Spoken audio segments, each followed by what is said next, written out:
Ministra, me gustaría empezar hablando de dos temas coyunturales que están pasando en el sector. El primero de ellos es la situación de Electricaribe. El viernes se publicó el reglamento que deberá cumplir quien quiera ser el inversionista operador de Electricaribe. Este reglamento va a permitir que continúen las inversiones y que más empresas se interesen en la puja por esta compañía, y si ya tienen claro si el nuevo operador va a tener que asumir las deudas que hay. Bueno, pues lo primero que les quiero decir sobre Electricaribe es que este gobierno está comprometido con buscar una solución definitiva al problema de energía en la costa Caribe. Es un problema que se ha acumulado durante décadas y cada vez está más complicado. La costa Caribe es un gran potencial de crecimiento y los ciudadanos de la costa Caribe merecen un mejor servicio de energía. Y en eso no vamos a ahorrar esfuerzos para poder conseguir una solución definitiva. Ahora, esa solución toma tiempo, porque un problema que se ha complicado, pues siempre es muy difícil que se resuelva de la noche a la mañana. ¿Cuál va a ser el primer paso? Y Carlos, ahí voy a empezar por eso, y ese primer paso es este que estamos dando, en donde salió el viernes el proceso para la búsqueda de un operador estratégico. En esa búsqueda de un operador estratégico deberá haber interesados que manifiesten su interés durante el mes de noviembre, y posteriormente se esperan recibir ofertas en el mes de febrero, ofertas ya definitivas de quién está dispuesto para ir a operar la zona de la costa Caribe en Colombia. Es un mercado muy interesante porque es un mercado que representa el 25% de la distribución de energía en Colombia, y por eso pues hay muchas empresas que potencialmente podrían estar interesadas. Usted me pregunta sobre el tema de las deudas. En la propuesta que salió al público, y es muy importante decir que esa propuesta la hace el agente liquidador, que es quien hoy en día está a cargo de administrar ese problema, lo que hace es que se está presentando una deuda reestructurada por parte de las entidades financieras y por parte de las generadoras de energía. Entonces, sí van a estar estos agentes dentro de la solución, pero con una reestructuración de deuda, y en particular las entidades financieras con una oferta de recursos financieros frescos que nos ayudarán a encontrar un nuevo operador. En febrero de 2019 se conocen ya las ofertas. ¿Cuándo hay una selección de ese ganador entre esas ofertas? Pues a partir de que se conozcan quiénes son los interesados, pasarán unas semanas mientras se conozcan quién será la compañía que se quede con la operación de Electricaribe. Cuando usted me decía al principio que es una problemática que toma tiempo resolverla, ¿cuánto es ese tiempo? ¿Cuántos meses lo podríamos cuantificar esta solución? Pues esa es una pregunta muy importante. ¿Cuál es el problema de Electricaribe? El problema central de Electricaribe es que lleva más de 10 años con un déficit de inversiones en la red. Entonces, la red eléctrica que se utiliza para poder llegar a los habitantes de la costa es una red supremamente débil. Y para que eso se revierta, se necesita que se hagan unas inversiones muy significativas. Hay unas inversiones que se necesitan de aproximadamente 700.000 millones de pesos al año. En promedio, Electricaribe ha invertido en promedio anual 150.000 millones de pesos al año. Entonces, pues esto es una inversión anual muchísimo más alta. ¿Cómo empieza esa solución? Esta solución empieza porque en el 2019 ya va a haber inversiones en la red, inversiones por aproximadamente 700.000 millones de pesos, y se empezarán a hacer todas las inversiones a lo largo de los años. Y eso va a hacer que empiece a hacer una mejora paulatina del servicio. Pero como hay que actualizar la inversión en la red, por eso es que la solución toma tiempo. Se ha hablado de la necesidad de incrementar las tarifas que cobra Electricaribe. Obviamente los usuarios se quejan ante esta posibilidad. ¿Definitivamente es necesario aumentar estas tarifas o qué solución se podría encontrar para que esta no sea la medida? Mire, lo primero es decirle que a lo que al usuario le interesa es lo que le cuesta la factura. Y ahí la costa Caribe tiene una oportunidad muy grande, y estamos trabajando en un programa que vamos a lanzar en noviembre sobre eficiencia energética. Hoy cuando entré aquí a sus instalaciones vi que tenían ustedes una etiqueta sobre los switches de la luz, concientizando a la gente de la importancia de ahorrar energía. Y el consumo en la costa Caribe es más alto que el promedio de ciudades o de poblaciones en donde tengan el mismo nivel de calor o el mismo nivel de piso térmico. porque siempre que hay más calor, pues hay más consumo de energía por el aire acondicionado, por los abanicos y porque los aparatos que hacen enfriamiento, como congeladores y neveras, pues también hacen un mayor uso de la energía. Entonces vamos a tener todo un trabajo de eficiencia energética. La costa Caribe tiene la misma regulación que la que tienen todo el país, y esa regulación es una regulación que por años se ha basado en que se remunera al operador sobre las inversiones que haga. Entonces, lo más importante es concentrarnos en que el nuevo operador e incluso el agente liquidador, que es el actual, realice las inversiones para mejorar la calidad en la costa Caribe. Entonces, con esas campañas de eficiencia energética, promoviendo que el operador aumente la inversión, no es indispensable que suban las tarifas. Yo lo que diría es que el resultado de la factura es una combinación de muchas cosas, es una combinación del precio en bolsa de la energía, es una combinación de cuánto se paga por la red, de cuánto son las pérdidas que están en el sistema, de cuánto es el consumo de la gente, y es el agregado de todo eso es lo que va a determinar cuánto es el costo de la factura para los habitantes de la costa Caribe. Lo primero es que como ministra de Minas estoy comprometida con asegurar que todo Colombia tenga abastecimiento suficiente en cualquiera de los escenarios de Hidroituango.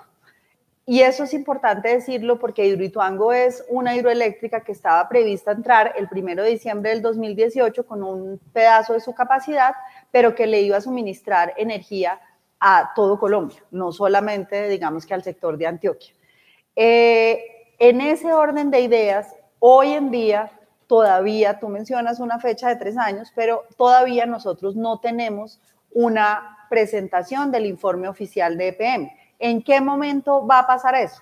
Los proyectos de expansión de generación tienen una auditoría y nos debe presentar EPM las conclusiones de la auditoría del primer semestre del 2018. Y cuando nos presenten esa conclusión de la auditoría del primer semestre del 2018, va a ser posible que ellos nos establezcan cuáles son los días de atraso. EPM está terminando la auditoría. Como lo ha manifestado la compañía, ha tenido dificultades para poder entrar al cuarto de máquinas, y entrar al cuarto de máquinas es supremamente importante porque de alguna manera marca el camino para poder determinar cuáles son los días de atraso. Yo creo que el país en lo que se tiene que concentrar ahorita es en que nosotros tenemos que asegurar que en cualquiera de los escenarios de Hidroituango el país va a tener suficiente energía, porque lo más importante es que acá tengamos suficiente energía, especialmente en el 2021, que era cuando entraba Hidroituango en toda su capacidad. Para eso hemos tomado varias medidas.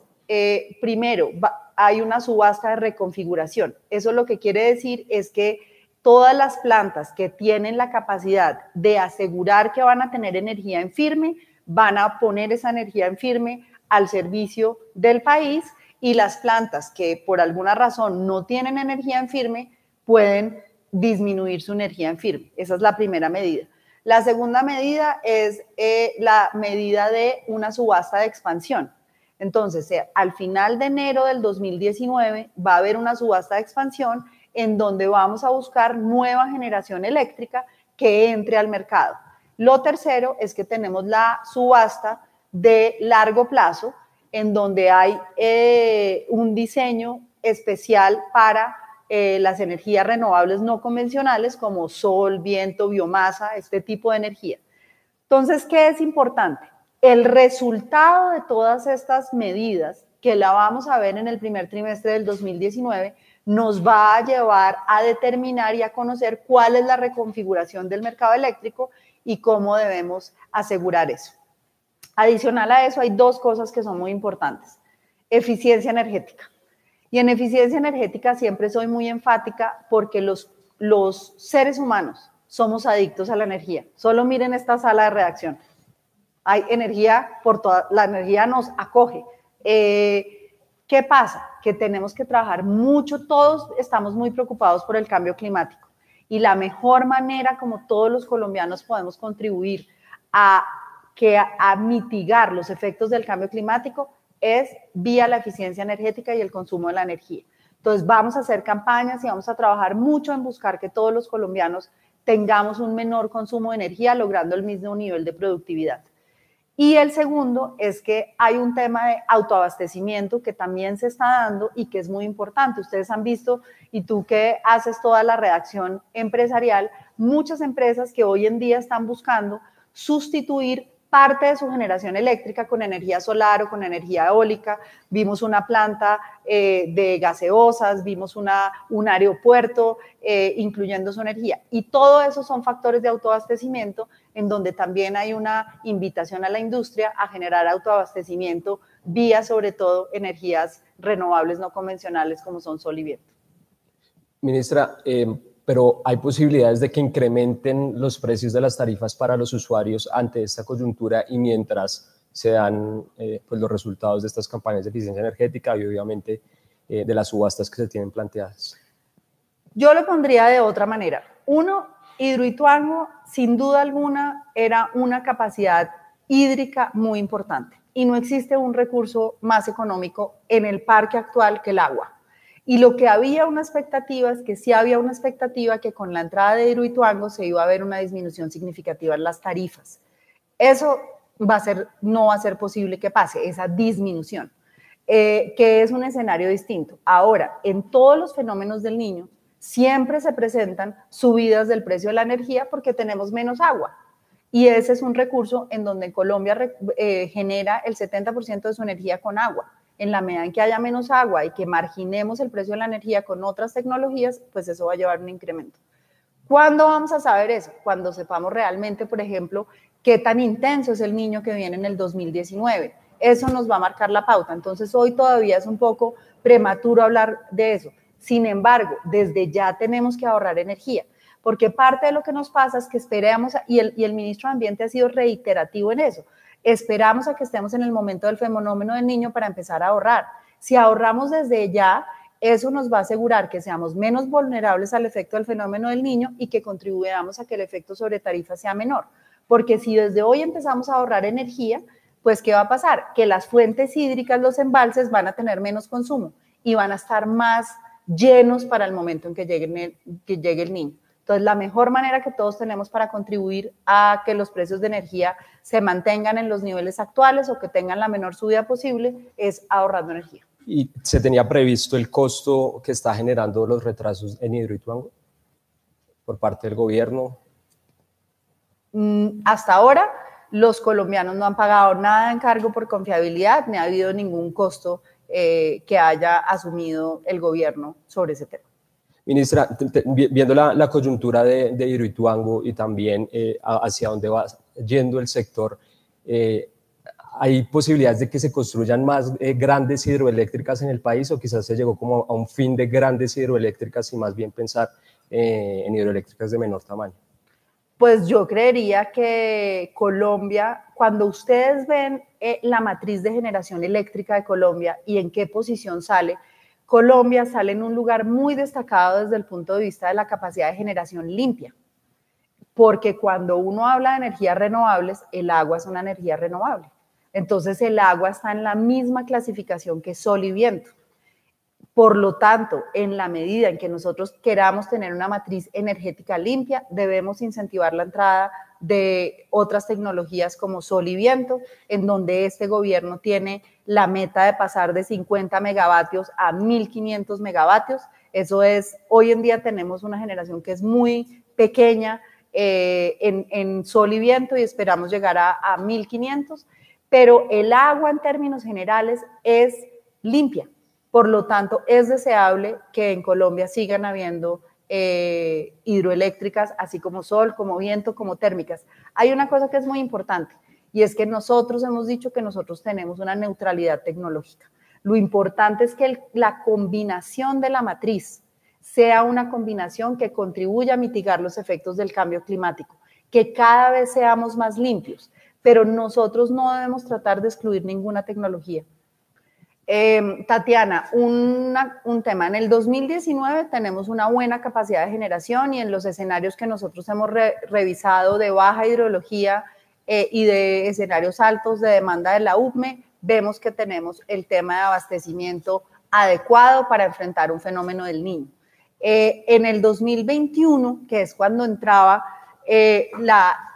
de todo lo que EPM había puesto como energía en firme en el mercado, solo un pedazo empezaba en el 1 de diciembre del 2018 y 3 veces empezaba en el 1 de diciembre del 2021. Entonces, para el 1 de diciembre del 2021 la situación sí es complicada. Hidroituango eran 2.400 megavatios de capacidad y eso significaba más o menos el 15% total de la capacidad. Entonces, sin duda hay un efecto, pero lo que les estaba mencionando es que todas las medidas que estamos tomando buscan mitigar ese efecto. Va a ser muy importante ver qué pasa en la subasta de expansión que se va a dar en enero del 2019 y en esa subasta de expansión vamos a generar mecanismos que generen incentivos para que los proyectos entren en el 2021 o en el 2022 y todo eso nos ayude a mitigar los potenciales efectos de un retraso de Hidroituango. Es necesario, teniendo en cuenta todo lo que está pasando con Hidroituango, que se fortalezca o que haya nuevas regulaciones para la construcción de hidroeléctricas, tomando en cuenta lo que usted acaba de decir de que son necesarias de que sigan existiendo para evitar pues lo que se está viendo con Hidroituango. Yo creo que en ese tema lo mejor es esperar primero a que concluya la auditoría y haya absoluta certeza de cuál fue la causa de los eventos que vimos que pasaron durante el primer semestre del 2018. Pero aprovecho para decirles una cosa, en el sector de energía, quien es encargado de determinar las especificaciones técnicas de la obra es el inversionista, no es nadie, ninguna de las agencias del Estado como ente regulador. ¿Por qué? Porque es que el inversionista es el que asume todo el riesgo. Porque al inversionista el Estado no le remunera hasta que no pone esa energía a producir. Entonces, las especificaciones técnicas de cómo se debe hacer una represa las hace el inversionista. Sí, pues lo primero que quiero decir es que cuando uno ve como las cosas que va a cambiar la cuarta revolución industrial, dentro de las 7 cosas que dicen, todo el tema de inteligencia artificial, el Internet de las cosas, pues energías renovables es una de esas 7 cosas. Entonces, energías renovables es sin duda el paso de Colombia hacia el futuro. Y nosotros estamos concentrados en construir esa transición de Colombia al futuro de la energía. Y esa es una pregunta muy importante desde el punto de vista de los incentivos, porque las energías renovables son como el Uber en el sector de la energía. Y están generando unas disrupciones a nivel mundial porque, y todos nosotros hemos sido, fíjense que nosotros somos usuarios absolutamente pasivos de la energía. Ustedes prenden todos los días la energía en su casa o conectan el celular, pero ustedes no se preguntan ni cómo se genera esa energía, ni cómo, todo ese tipo de cosas, digamos que no pasan. Y hoy en día lo que está pasando en el mundo es que eso está cambiando por completo. ¿Por qué? Porque hay una capacidad, por ejemplo, de autogeneración muy grande. Entonces hay gente que está montando los paneles solares en sus viviendas, desconectándose de las redes, y no solamente muchas veces montándolos, sino ofreciéndole a la red esa capacidad. Nosotros vamos a incentivar, tenemos una ley que es la ley 1715, fue una ley que de hecho impulsó el presidente Duque mientras era senador de la República, y vamos a trabajar sobre la base de esa ley para agilizar los incentivos tributarios que hay, porque hoy los incentivos tributarios están sobre todo concentrados en empresas, para que haya incentivos reales a esa generación. Nosotros somos los más interesados en que se desarrollen todas las tecnologías y que ojalá haya muchísimas tecnologías limpias. Eso en el tema de personas. En el tema de empresas, como les decía, hay todo un tema en donde ojalá las empresas puedan generar autogeneración. Y hemos tenido ejemplos, lo que les decía, plantas industriales. Estuve en el aeropuerto El Dorado hace 15 días que va a generar 15% de su capacidad de energía con energía solar. Estamos viendo el caso de Ecopetrol, que en un campo de petróleo va a buscar que la generación de energía sea con energía solar y va a instalar 15 megavatios. Entonces, todos esos componentes es lo que nos va a ayudar a llevar a Colombia hacia el futuro. La transición de la matriz energética es muy importante, porque sí nos obliga a darle una pensada a cómo está diseñado el sistema. ¿Por qué? La regulación de energía en Colombia ha sido muy exitosa y se creó hace 25 años y se creó después de un apagón, después de cuando pues yo no sé si todos los que estaban aquí les tocó, tal vez esto es una historia de los que, pues yo era chiquita, o sea que ustedes no debían haber nacido, pero la verdad es que pues nada, tuvimos que cambiar el horario al que nos levantábamos, teníamos racionamiento todas las noches, entonces realmente fue un momento muy crítico y la regulación de la energía en Colombia se desarrolló después de esa situación y por eso es basada en confiabilidad.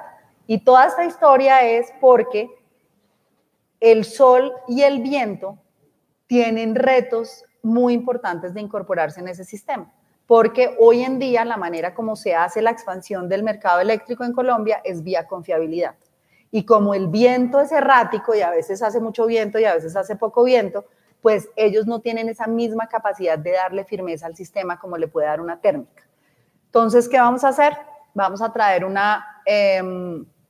nosotros tenemos un gran objetivo durante este periodo, del 2018 al 2022, y es hacer la matriz de seguridad energética para Colombia. Y para eso, el componente de la transición de Colombia a todas estas energías es un componente absolutamente fundamental. Esa generación de energías renovables no convencionales por parte de Ecopetrol debería ser el norte de la compañía, teniendo en cuenta que ya empezaron a hacerlo. Ecopetrol ha empezado por hacerlo para su propia generación. Y lo que está en los planes de Ecopetrol es dentro de la estrategia. Ellos deben presentar, antes de que se termine el 2018, la estrategia de la compañía después del 2020. Lo que entiendo y lo que ha dicho el presidente de Ecopetrol es que lo están estudiando. Entonces esperemos a ver qué resultado les da la revisión estratégica que está haciendo Ecopetrol. La subasta por cargo por confiabilidad, que es la subasta de expansión, se va a hacer a finales de enero. Y yo ahí esperaría que haya proyectos de todas las tecnologías. Espero que haya térmicas, espero que haya hidroeléctricas, espero que haya energías renovables no convencionales. Realmente creo que puede haber un buen portafolio diversificado de energías. Empecemos a hablar del sector de hidrocarburos. Paola Vargas, periodista de Ocio, le va a hacer la siguiente pregunta. Bueno, hace poco vimos que el crudo está por encima de los $80 desde la semana pasada. ¿Se podría hablar de una bonanza petrolera? ¿Llegaremos nuevamente al 1.000.000 de barriles? Paola, esta es una pregunta muy importante en este momento porque yo creo que realmente que tengamos el precio del Brent cerca de los $85 es una muy buena noticia para todos los colombianos. Eso nos va a traer enormes beneficios. Primero, vamos a tener más ingresos de Ecopetrol. Ecopetrol seguramente nos va a dar más dividendos con estos precios cuando los estimados del presupuesto de la nación eran a $67. Segundo, vamos a tener más impuestos de toda la industria petrolera porque en la medida en que produzcan más utilidades, pues nos van a generar más impuestos con ese precio. Y tercero, regalías. Regalías nos va a traer buenas noticias en varios frentes. El primero, el presupuesto bienal de regalías que presentamos el lunes tiene un incremento de cerca del 60% en los recursos. Frente al presupuesto de regalías que se presentó en el bienio pasado, pasamos de 11.7 billones de pesos a 19.2 billones de pesos. Estos son recursos para todas las regiones. Este que es el diario especializado en economía y negocios, yo les voy a decir una cosa, no hay una opción de generar crecimiento económico en todas las regiones de Colombia más grande que este aumento en las regalías, porque es un aumento muy significativo. ¿Cuál es el reto? El reto es traducir esto en obras. Las compañías de petróleo y gas sí están produciendo y minería están produciendo todas esas regalías. Es un incremento muy grande. Ahora lo que tenemos es que ser capaces de ejecutar eficiente y transparentemente esos recursos para que se conviertan en obras en las regiones. Pero es la mayor oportunidad de crecimiento que hay. ¿Qué vamos a hacer y qué estamos presentando en este presupuesto de regalías? Un nuevo mecanismo que se llama obras por regalías. Y esto para las empresas va a ser un mecanismo muy importante, porque las empresas lo que vamos a hacer es que la mayor dificultad que tiene el sistema general de regalías es ejecutar proyectos y ejecutar proyectos eficientemente, transparentemente y muchas veces rápidamente, que es lo que necesitan las comunidades con todas las necesidades que hay. La industria de petróleo y gas y de minería, si hay algo en lo que son expertos, es en estructurar proyectos. Eso es lo que hacen todo el día.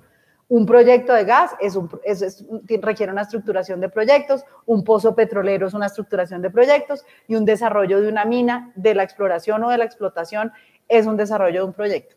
Entonces, vamos a poner la experticia que tiene el sector al servicio de las comunidades. Entonces, para mí, el mayor beneficio que hay para los colombianos en este momento es las regalías. Y les voy a hacer las siguientes cuentas. Lo primero, en el Sistema General de Regalías hay saldos sin ejecutar por 8 billones de pesos. Lo segundo, y este dato no ha salido con tanta claridad, lo segundo es, con los mejores precios, si el precio promedio del año se queda cerca a 72, 74 dólares el Brent, vamos a lograr que al presupuesto 2017-2018 de regalías le hagamos en enero una adición por 3 billones de pesos. Esto todavía es estimado porque hasta que no sepamos cuál es el precio real, no podemos decir. Y les acabo de mencionar que las regalías van a tener un aumento de más de 5 billones de pesos. Entonces, la suma de esas tres cosas son 16 billones de pesos. Es casi el presupuesto, es más que el presupuesto del bienio pasado. Entonces, todos esos recursos son recursos para las regiones que van a tener disponibles a partir de enero. Es la oportunidad de crecimiento más grande que tiene ahorita las regiones y que tiene Colombia. Entonces, las noticias sobre el precio del crudo, sobre el aumento de la producción son ideales. Tu pregunta adicional y era, vamos a llegar al 1.000.000 de barriles. Colombia ha dejado de hacer sísmica y ha dejado de hacer exploración. Y en eso tenemos un rezago. Y si no hacemos sísmica y no hacemos exploración, pues no vamos a encontrar. Tenemos unas grandes oportunidades en recobro mejorado, porque recobro mejorado son campos que ya se descubrieron, pero que simplemente hay que utilizar otras tecnologías como son inyección de agua o inyección de polímeros o inyección de vapor, cualquiera de esas tecnologías que nos permita tener recobro mejorado. Vamos a trabajar muchísimo en incentivar que las compañías hagan esas inversiones rápidamente. Ecopetrol juega un papel fundamental en los temas de recobro mejorado, pero llegar al 1.000.000 de barriles es un reto, sobre todo en un periodo cortico de tiempo. Pero sí lo debemos aprovechar porque Colombia tiene una posición económica y política privilegiada en la región y hay muchas empresas interesadas en invertir en Colombia. Pero es un reto prioritario que se plantean, volver a ese 1.000.000 de barriles. Si hay algo que aprendí en la industria de hidrocarburos, durante mis 3 años en la industria de hidrocarburos, que a veces a uno se le olvida, pero yo hace 3 años en Ecopetrol estaba viviendo la inmunda. Me acuerdo ese dolor de barriga aquí cuando yo veía ese Brent caer de 35, caer de 30, cuando estuvo por debajo de 30 dólares, fueron momentos, y eso pasó solo hace 3 años. Y eso no se nos puede olvidar, porque hay unas lecciones aprendidas muy importantes ahí. Pero si hay algo que aprendí es que las metas volumétricas pueden llegar a ser peligrosas, porque el problema es que nosotros tenemos recursos debajo de la tierra. La cantidad de petróleo que hay debajo de la tierra de Colombia, el subsuelo de Colombia, son cerca de 55 billones de barriles. Nosotros de eso hemos extraído el 19%. Y el precio es muy importante en cuáles barriles sí son rentables sacar y cuáles barriles no son rentables sacar. Entonces, es una combinación de las dos cosas. Y algo que no se nos puede olvidar es que hoy estamos viendo un precio de 85 dólares de Brent, pero que todavía hay niveles de incertidumbre muy grandes en el comportamiento del mediano plazo de ese precio y que los proyectos petroleros son proyectos que se toman 1, 3, 5 años antes de que puedan ver la vida. Entonces, no es solo cuánto es el precio hoy, sino cuáles son las proyecciones de precio futura y sobre eso todavía hay mucha incertidumbre. ¿Y Colombia aprendió esas lecciones del precio del barril barato? Pues este gobierno quiere seguir reactivando la industria de hidrocarburos y de gas, pero al mismo tiempo estamos trabajando en que no nos podemos dormir sobre los laureles. Estas buenas noticias para los colombianos en términos de ingresos no nos pueden hacer ya quedarnos tranquilos. Es muy importante diversificar la economía. Y todo lo que quiere este gobierno es, además de que se desarrolle la industria de petróleo y gas, que haya emprendimiento, que se desarrollen las industrias creativas, que se desarrolle el turismo, porque una gran lección aprendida es no dormirnos sobre los laureles y seguir haciendo todas las otras actividades. Más bien tenemos que aprovechar estos buenos momentos para que estos buenos momentos y la plata que genera esta industria sea una fuente de oportunidades para el desarrollo de todas esas industrias. Yo creo que alguien que aprendió muy bien la lección de los bajos precios es Ecopetrol. Yo estuve ahí, pero creo que pues, no nos podemos olvidar que en el 2015 Ecopetrol necesitaba un precio de petróleo de $65 para dar utilidades y en el 2018 con $30 de petróleo da utilidades. Yo creo que hay una gran lección aprendida en donde es muy importante que la eficiencia se mantenga. Heidi, muchas gracias por esa pregunta. Cuando nos aproximamos al debate de yacimientos no convencionales, uno de los temas que es evidente es la necesidad de conciliar visiones en el país. Porque por un lado están los técnicos que han hecho trabajos y la ANH, el Ministerio de Ambiente, el Ministerio de Minas, tiene un desarrollo regulatorio que ha trabajado por más de 10 años para poder determinar cómo se puede hacer la fase de exploración, porque hoy en día solo está regulada la fase de exploración para yacimientos no convencionales. Pero cuando uno va a las regiones y habla con el público, lo que encuentra es que hay una desigualdad enorme en el nivel de información que tiene el público, hay muchísima desinformación y existen un sinnúmero de preocupaciones en las comunidades que no han sido atendidas. Las mayores preocupaciones, y tú me decías que les diga cuáles son los riesgos, y yo no les llamaría riesgos todavía, les diría preocupaciones que hay que atender. Son el tema de la sismicidad, produce la estimulación hidráulica sismicidad o no, el tema del agua, los elementos que se utilizan para inyectar agua son contaminantes, sí o no, y qué riesgo me produce a mí como persona que habito en esas comunidades, esa inyección que se hace. El tercero es el tema de los acuíferos. Dada la actividad tan importante que se genera sobre el subsuelo, qué cercanía tienen esos pozos a los acuíferos y qué posibilidad hay de que se sequen los acuíferos, que es parte de lo que las poblaciones tienen.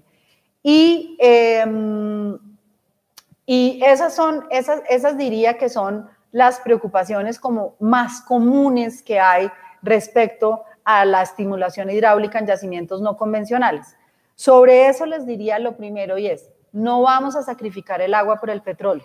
No hay nada más valioso que el agua no la podemos producir. La energía, estamos buscando crear energías alternativas, pero todavía no nos hemos encontrado un sustituto del agua. Por lo tanto, no vamos a sacrificar agua por petróleo. Eso es algo que es muy importante.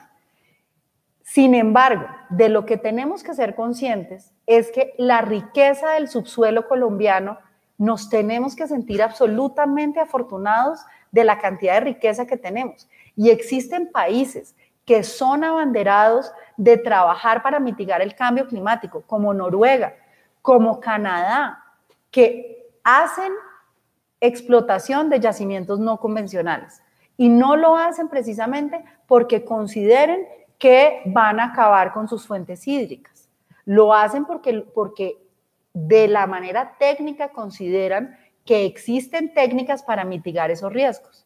Riesgos hay en todas las actividades humanas, riesgos hay caminando. Todos sabemos que si nos montamos en un avión, el avión se puede caer, pero no por eso uno deja de montarse en un avión. Uno lo que hace es buscar montarse en una compañía que tenga prácticas de mantenimiento adecuadas, en aviones que sean modernos, ojalá, y esas son las cosas que uno ve que la industria puede hacer.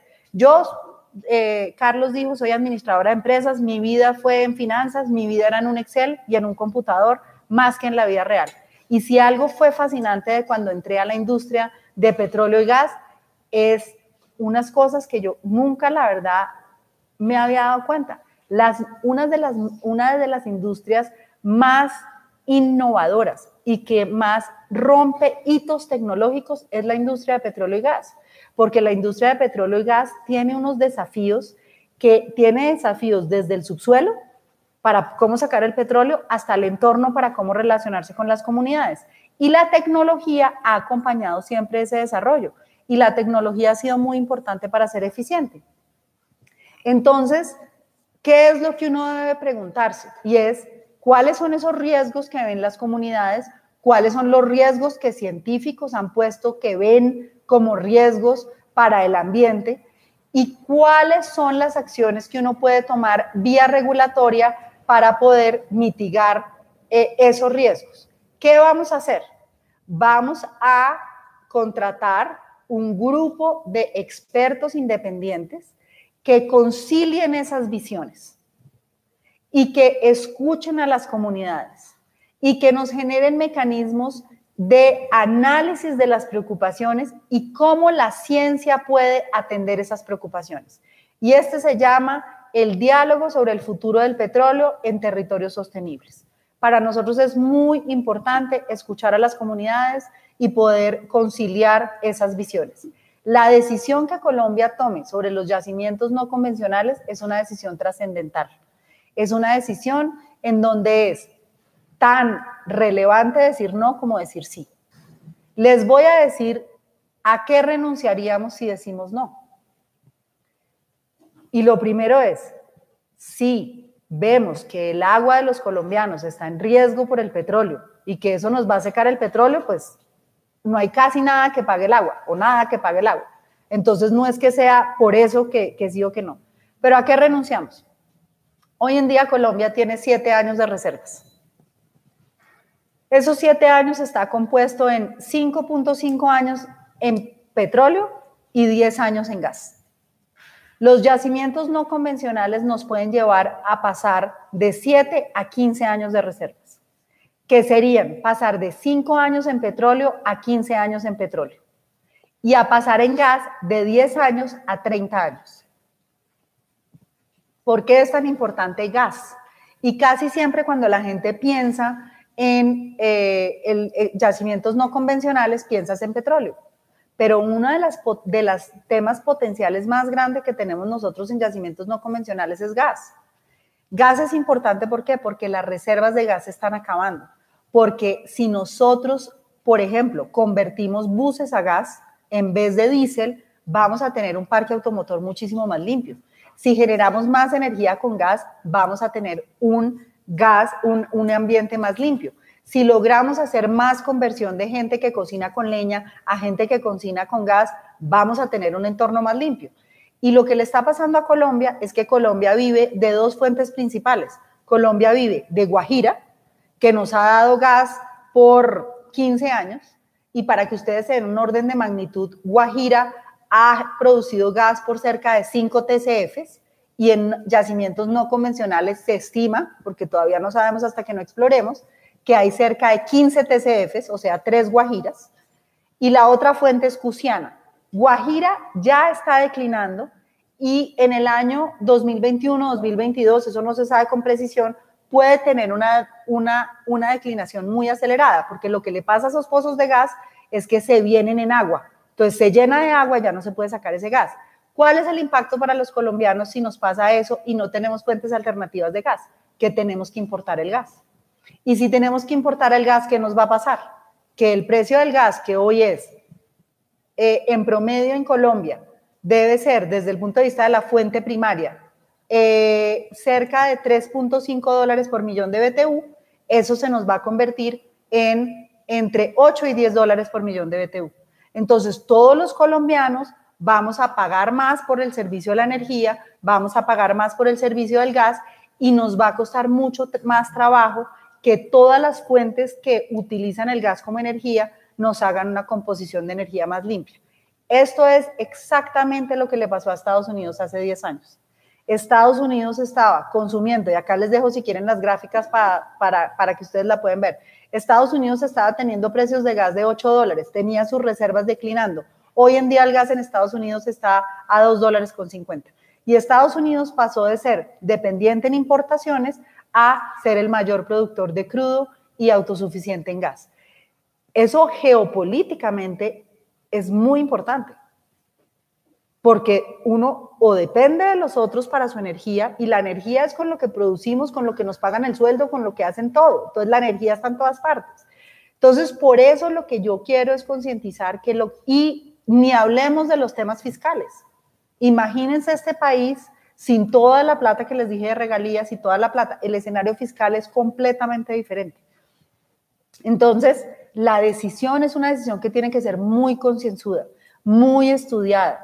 Nosotros nos interesa y entendemos genuinamente la preocupación que tienen las comunidades y que tienen diferentes grupos de interés.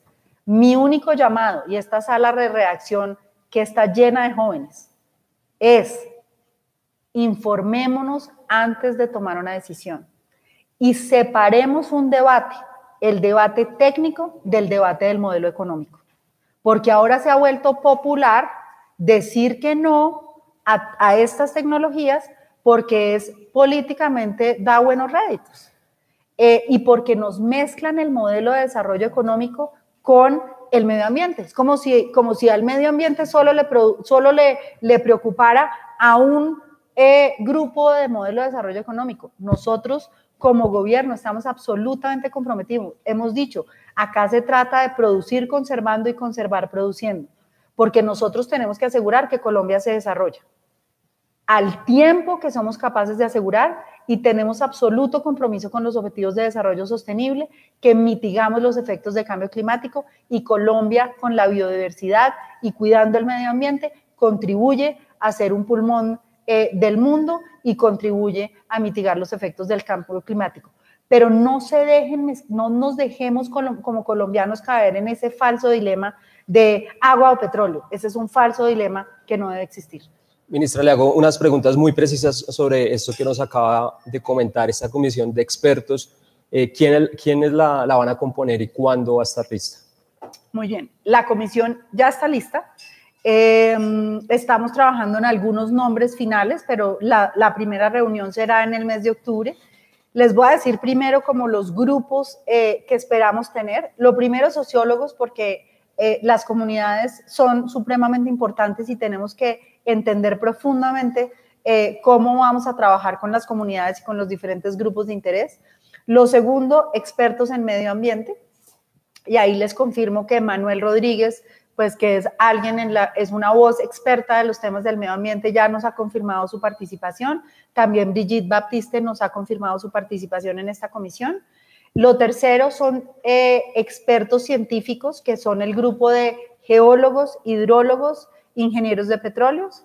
Ahí tenemos profesores de la Universidad Nacional. Ahora les voy a dar todos los nombres para que los tengan, de los que ya tenemos confirmados. Entonces tenemos geólogos, hidrólogos, ingenieros de petróleos, economistas, y esos son tal vez como los 5 grupos de expertos que estamos llamando a esa mesa. ¿En total cuántos son? En total, pues estamos confirmando algunos nombres, porque deben haber aproximadamente 10 expertos en la mesa científica, pero más expertos en las mesas que van a tener todo el tema de interacción y diálogo con las comunidades. Ese diálogo con las comunidades va a ser con todos los diferentes grupos de interés, y tenemos especial interés en trabajar con las comunidades del Cesar y las comunidades de Santander, porque son las regiones que es todo el valle medio del Magdalena, en donde actualmente hay licencias para yacimientos no convencionales y en donde hay, en lo que conocemos hasta ahora, un mayor potencial. ¿Y cuándo es la fecha que tienen para entregar un dictamen definitivo? ¿Cuándo vamos a saber pues hacia dónde va a ir este gobierno sobre esta tecnología a raíz de esta Una cosa que es muy importante ahí es que hoy en día todo esto que yo les digo de la cantidad de reservas y del potencial que tiene esto es en papel. Hay unos corazones que se han extraído de las zonas. Corazones se llaman corazones son como unos pedazos de roca que uno utiliza en los laboratorios para analizar y que nos dan muy buena información, pero para saber si esto es cierto o no es cierto se necesita explorar. Y esas son las licencias que están en trámite actualmente. Entonces, la primera fase de ese estudio, y por eso no quiero decirle la fecha es esta, es estudiar el tema de exploración. Eso debería estar listo antes de, entre el final del año y el principio del 2019. ¿Por qué todavía no tengo una fecha específica? Porque estamos terminando de cerrar a todos los expertos, vamos a hacer una reunión con ellos y si alguno quiere con los expertos es oírles cuántos tiempos necesitan para analizar todas las cosas y no llegar solamente a imponer. Entonces, en esa primera reunión, una de las cosas que determinaremos son las fechas precisas que tendremos para conocer las recomendaciones que nos hagan esos expertos.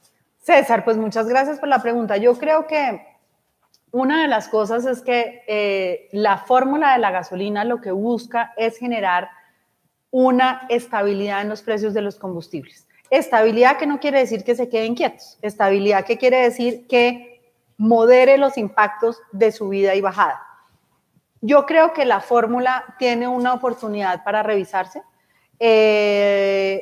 Lo tenemos que trabajar para ver cómo lo podemos hacer, pero hoy en día los colombianos están pagando un menor precio por la gasolina que su equivalente internacional. ¿Por qué? Porque la fórmula de la gasolina tiene tres componentes principales: el precio de la materia prima, que es el precio del crudo, el precio de los biocombustibles y la tasa de cambio. A mí me gusta mucho un indicador que es el Brent peso para explicar ese fenómeno que tú me dices. Y es, si ustedes ven el Brent peso, en la época de la bonanza, en el 2014, el precio del crudo era 100, pero el precio del dólar era 2.000. Entonces el Brent peso estaba a 200.000. Cuando el precio del crudo se fue a 50, que es la matemática más fácil, el dólar estaba a 3.000. Entonces el Brent peso estaba a 150.000. Entonces es ese juego entre tasa de cambio, materia prima y biocombustibles lo que determina la fórmula de precios de los combustibles. Pues el sector sin duda está muy preocupado por la seguridad jurídica. Es un tema que como gobierno nos preocupa mucho. Yo creo que una de las banderas que nosotros tenemos buscando el desarrollo empresarial es la importancia de que las empresas, para que desarrollen sus negocios, tengan seguridad jurídica. ¿Cuál es la situación hoy? La Corte Constitucional está estudiando la sentencia de Cumaral. Esa sentencia de Cumaral va a ser muy importante para darle claridad a los colombianos sobre la visión que tiene la Corte Constitucional sobre la discusión sobre el subsuelo. ¿Qué estamos esperando nosotros? Estamos esperando que salga esa sentencia, que esa sentencia nos dé una guía de cuál debe ser ese camino. En caso de que la sentencia no dé suficiente guía, pero pues tenemos que esperar qué va a pasar, pues tendremos que trabajar desde el gobierno nacional en asegurar que le propongamos al legislativo algún proyecto de ley que nos permita clarificar cómo debe ser el proceso de concertación con el territorio. Entonces, minería ilegal es un tema que nos preocupa tremendamente. Este gobierno tiene 3 pilares y uno de esos pilares es legalidad. Acuérdense que es legalidad un punto absolutamente fundamental en el gobierno. Y parte de lo que los colombianos deben saber es que, primero, la minería ilegal se ha vuelto un mecanismo de financiación para grupos ilegales de manera muy significativa. Un dato que no ha sonado mucho, y es: usted con 1 kilo de coca se gana 5 millones, con 1 kilo de oro se gana 100. Y además la diferencia es que la extracción del oro es ilegal, que es a lo que le llamamos la extracción ilícita de minerales, pero después ponerse oro no es ilegal, comercializar el oro no es ilegal, hacer joyería no es ilegal. Entonces, la persecución que tiene alguien que hace extracción ilícita de minerales, pues es mucho menos onerosa que lo que tiene un productor de coca. Y hoy en día, la extracción ilícita de minerales está siendo una fuente importante de financiación para grupos ilícitos. ¿Y por qué es eso importante? Porque son justamente esos grupos los que no quieren que llegue la minería ilegal. Y no nos debe además indignar por el tema de la legalidad, es porque el oro es de los colombianos. porque los recursos naturales son de los colombianos. Entonces, los cultivos ilícitos de coca, pues ni siquiera el cultivo se puede hacer, pero acá es que el oro es de nosotros y alguien se lo está llevando. ¿Qué vamos a hacer? Estamos trabajando en un plan articulado. Esto es un tema que nos preocupa enormemente, en donde hemos tenido consejos de seguridad, en donde estamos trabajando con el Ministerio de Defensa, estamos trabajando con la Fiscalía, estamos trabajando con el Ministerio de Justicia, porque realmente es un tema en donde se debe, y las entidades territoriales que juegan un rol fundamental, en donde se tiene que articular todo el Estado para combatir no solo la extracción ilícita de minerales, sino toda la cadena. Y ahí estamos haciendo todo nuestro plan de cómo vamos a combatir como Estado la extracción ilícita de minerales.